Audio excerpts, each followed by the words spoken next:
Today, in this segment, we have Ann Pritchett. She is the Vice President for Research and Policy at PhRMA, the association that represents large pharmaceutical manufacturers. And we're going to talk about their role in the epidemic and what might be done about it. And I think I'm supposed to remind you that if you would like to tweet us questions, we can take them off of here and ask. So let's start with the premise that this country has more opioids than it may need for legitimate pain control. Why is that? What is the manufacturing company's role in that? And why are we seeing that and its contribution to this epidemic? Well, I would say CDC has actually said that there are enough prescription opioids being prescribed so that every person in America has a 30-day supply. So clearly we have a problem. In terms of what the sources are of the problem, there are a number of different factors that have contributed to the situation we're in now. There are inappropriate opportunities to identify inappropriate prescribing. There have been lack of clinical guidelines to inform physicians prescribing, and we've seen major changes in that space over the past couple of years, particularly with CDC releasing guidelines on the treatment of chronic pain, but clearly more needs to be done. There's insufficient use of prescription drug monitoring programs. These are state-run databases that allow you to identify potential doctor shoppers as well as identify potential inappropriate prescribing behavior, and yet only 22 of 49 states require that physicians access those databases. So we need to do more in terms of using the resources we have. We have seen that the DEA this past year reduced the quota, which in essence was taking away a supposed cushion in terms of opioids. We have a disconnect, though, in that DEA has said there was a cushion and they've reduced the amount of, they've lowered the quotas for manufacturers. But at the same time, we have a GAO report saying that when you look at drug shortages, the vast majority are for pain medications. So clearly we have a disconnect, and this is a very complex issue, as we heard from the prior speakers, that we really need to get our hands around collectively. And I think we've seen tremendous progress from the administration, where we have the FDA announcing, the new FDA commissioner saying that they're going to review what their role is in terms of the crisis, that we have NIH, as you may have heard from Wilson on the previous panel, that NIH and NIDA are looking to develop a public-private partnership with industry so that we can develop non-opioid analgesics, so that would be alternatives that aren't addictive to opioids, so that we can further the science and technology to allow us to develop abuse-deterrent formulations, and that we can explore other ways that we can appropriately treat pain. Before we get to those, when we read, or unfortunately some of us see on the ground and others experience, that 780 million opioids are sent into West Virginia over a 5-year span, certainly the distributors who are bringing those there know that that is occurring. The retailers who are selling them in drugstores know that that is occurring. Don't the manufacturers know as well? Shouldn't they intervene? I think that everyone in the supply chain has a role and a responsibility to behave ethically and legally and to ensure that only as much medication is needed is being provided. And I think clearly there's a disconnect in the supply chain that that's not currently occurring. And what can we do about this? Is it DEA's responsibility? Under the law, everyone in the supply chain is supposed to raise red flags. I think there's a collective responsibility. I do know, I don't engage directly on a lot of the supply chain issues, but what we have heard and what I've read from different entities is that one of the challenges is that there is a lack of clarity from DEA on what is a suspicious order, what each person and what each actor in the supply chain's role is, and that I think there does need to be more coordination between DEA and the FDA in terms of approval of products, setting quotas, and engaging in those areas. But I think there's a collective responsibility, and I wish I had the silver bullet answer to that. But I think events like this that are bringing attention to these issues, and that we have an administration that has stated that they are very focused on this. We have a Congress that over the past couple of years has really come to the recognition that prescription drug abuse and addiction are bipartisan issues, not political issues, and that we really need to address them holistically. I think that's what we need, is all events like this to bring stakeholders together and ongoing dialogue about our collective roles and how we collectively identify the appropriate solutions. So in what fashion are the manufacturers engaging with the government?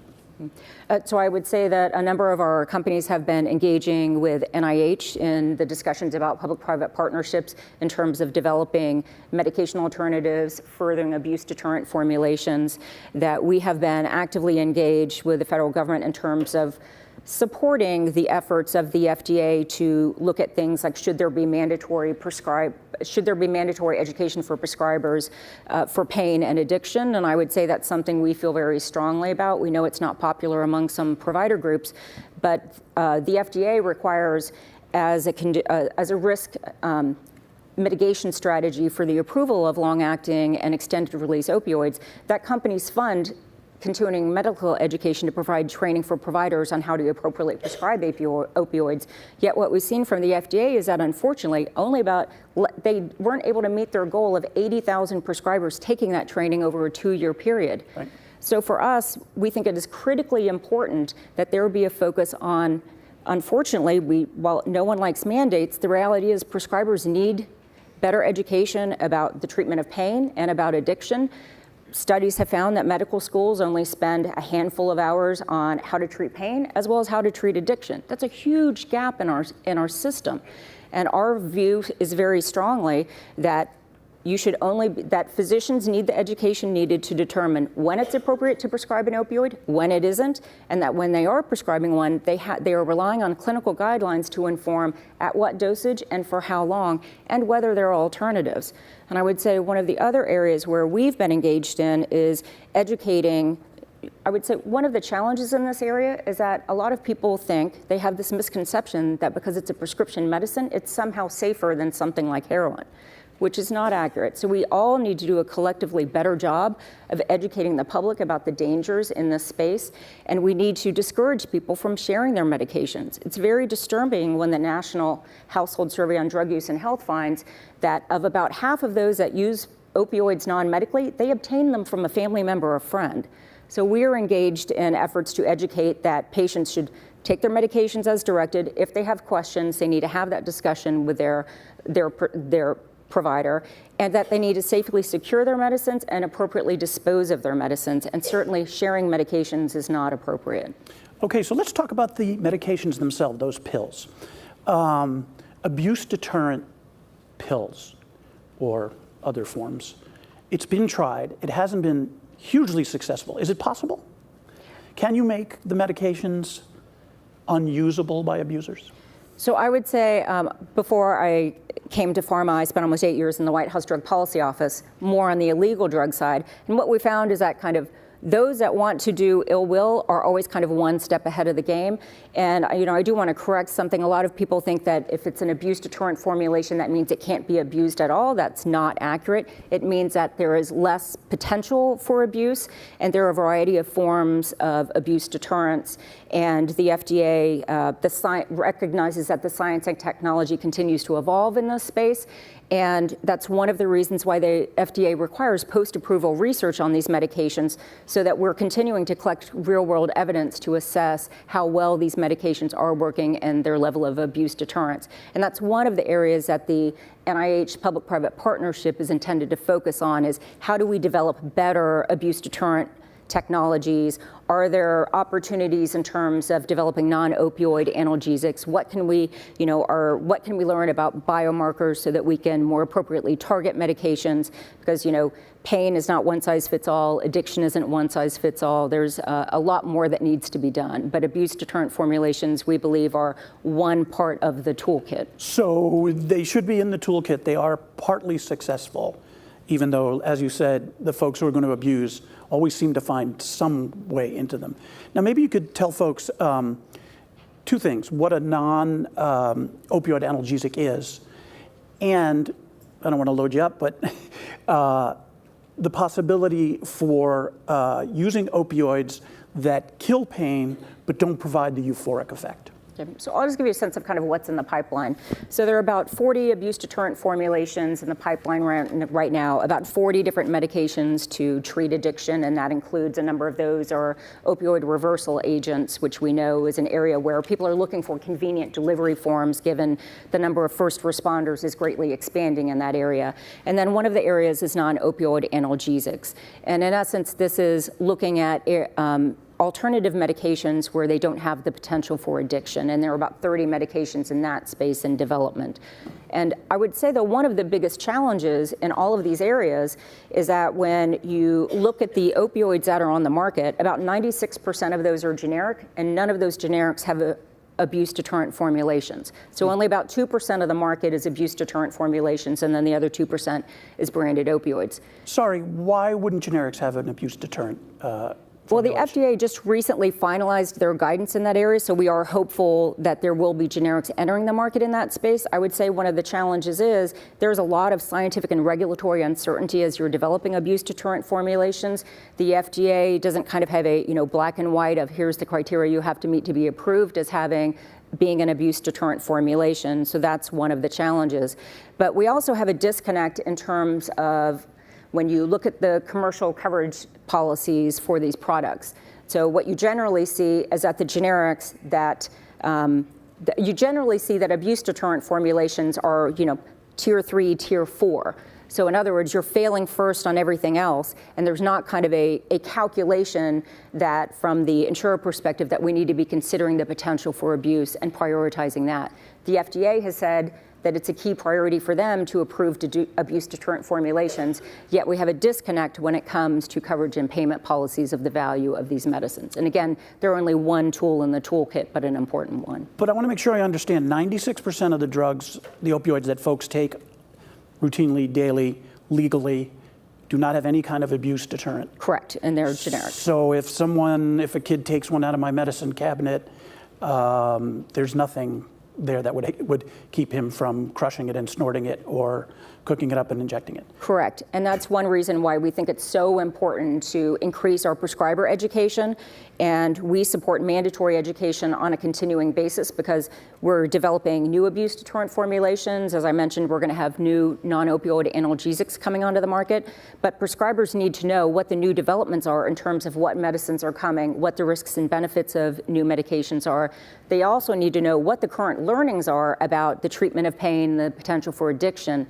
I would say we've seen over the past couple of years, just recently the American College of Physicians altered its guidance, clinical guidelines regarding the appropriate treatment of lower pain. And we had CDC release the guidelines on how to treat chronic pain. And so given we have these changes on an ongoing basis, we need to ensure that prescribers are up to date as well, and that's critically important. But I would say, again, educating the public, as someone who has had loved ones affected by substance abuse issues, when I'm meeting with a doctor, or I'm meeting with a doctor on behalf of one of my family members, I'm perfectly comfortable saying, is there a potential for is there an alternative? What's the most appropriate treatment? And I think we need to educate patients and caregivers that they need to be asking those questions of prescribers, that we need to empower them to be aware that medicines need to be taken appropriately, that if they have questions, they need to be asking their prescriber so that they are being appropriately treated. And if you're not able to ask the question yourself, perhaps your loved one can ask them for you. Yes, well, and as one of those who's in that generation where increasingly you're taking care of your parents, the roles kind of shift a little bit. And so it is important, given that we are seeing a higher prevalence of addiction among so we have two issues. It's non-medical use of opioids, and then it's the issue of those that are being treated for chronic pain or other conditions who become addicted. And I would say one of the changes I've seen over time is that we used to, as a society, simply focus on that non-medical use, and now there's increased focus on how do we prevent addiction among those that may be taking a number of medications, including pain medications, over a longer period of time. So I think of a non-opioid analgesic as ibuprofen or acetaminophen. Now, clearly, that's not going to work for post-surgical pain or the pain of cancer, late stage, near end-of-life pain. So what are we talking about? What's in development? So we've got about 40 different medications in development at various stages that hold promise. But I would say that when we are talking about, let's say, breakthrough cancer pain late stage, having seen my grandmother suffer from cancer late stage, and fentanyl was the only thing that helped her manage that breakthrough cancer pain. And I would note, as we heard from the other panelists, fentanyl is something that's being implicated in exacerbating the current crisis. And I would note that Judge Louis Freeh, former FBI director, recently came out with a report that was bringing attention to the threat of counterfeit fentanyls. The DA has said that hundreds of thousands of counterfeit fentanyl pills are being manufactured in China and coming to the U.S. through Mexico and Canada. So this is greatly exacerbating the opioid epidemic. And as we heard from one of the prior panelists, fentanyl is exponentially more powerful than morphine. And so we have this challenge of needing to address the need to ensure that patients with legitimate medical needs have access to the medicines they need, including fentanyl, but we need to increase our law enforcement efforts, including considering whether we need to increase penalties for those that are involved in criminal organizations that are bringing counterfeit fentanyl into the U.S. And as we've heard some horror stories of an elephant tranquilizer being mixed with other illicit substances. So there's a lot of progress that needs to be made, and we really need to take a holistic approach. But we need to ensure that where opioids are appropriate, that physicians, have the clinical guidelines to inform their prescribing. And to be clear, opioids are a critical medication, and when used appropriately can be incredibly beneficial to patients. But we do need to balance that with identifying alternatives, including non-medication alternatives, other therapies that are appropriate. Okay, we're getting close to the end, so I want to ask you two more questions. We're getting a number of questions here on Twitter about cannabis and whether PhRMA might go into that area. I think the point is to try to get me to say cannabinoid in front of all these people.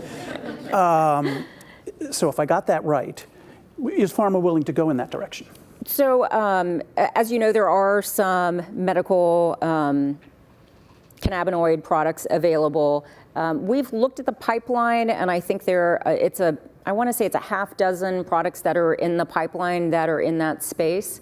So there are companies that are exploring medication uses under the appropriate And it guidance. has both practical potential and affordability, or is it too early? I think that I'm not in a position to comment on that we need the science to tell us whether and what the potential is. Okay, great. I did this in the last session, and so for the next minute and 44 seconds, you're the drug czar. And you are not ONDCP. Having worked in the drug czar's office. That's right. What's your list? What's your list of? We've given you all the power you need to solve the opioid epidemic. Right. So for me, this is a multifaceted problem, and there's not a one-size-fits-all solution. But of my top 5 on the list, it's that we need to improve education for prescribers. That means mandated education. That means on an ongoing basis. That as part of that, continuing to educate the public to increase their awareness of opioids and when they're appropriate and when they're not. That 2, we need to mandate the use of prescription drug monitoring programs. Because what we have found, studies show that when prescribers are using prescription drug monitoring programs, it does affect their prescribing. And that many of them say that it has reduced the potential for misuse and abuse. Even if they don't catch doctor shoppers, it affects the way they do their jobs. It affects the way they do their jobs. And so I think we need to look at the prescriber patterns, and we need to look at the flags for potential doctor shoppers. And I would say in that PDMP space, one of the things that we've heard from physicians is that you have to go through 10 screens to get to the information you need. We need to make that easier. We need to increase law enforcement capabilities and capacity to crack down on rogue pill mills and illicit websites that are illegally providing controlled substances in the U.S. And we need, as we heard earlier, to increase treatment capacity. And I would say, one of the big positives is that while I heard a lot that there's still a lot of stigma, having worked in this area for the majority of my career, I think we've made a lot of progress in reducing stigma, and that we're all here having this conversation today. Thank you very, very much. Your term as drug czar has just ended. Oh. Perfectly on time. I'm going to, I'd like to thank Dr. Pritchett first, remembering that, and then I'm going to hand this over to my colleague, Mary Jordan. She's a national correspondent for the Post, and she'll be interviewing former Congressman Patrick J. Kennedy.